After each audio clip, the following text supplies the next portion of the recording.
আল্লাহর নবী সিদ্ধান্ত দিলেন হাজারে আসওয়াদ স্থাপন করার জন্য চাদর প্রস্তুত করা হবে। চাদর প্রস্তুত করা হলো।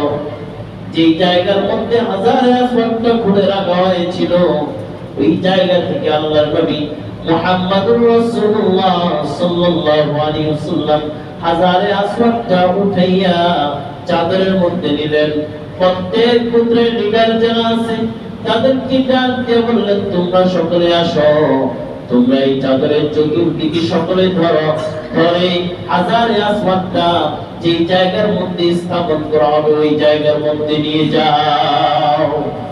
কুরাইশের প্রত্যেক গোত্রের লিডাররা আসলো। আসার পরে এই চাদরটা সকলে চতুর্দিকে ধরলো, ওই জায়গার মধ্যে নিয়ে গেল।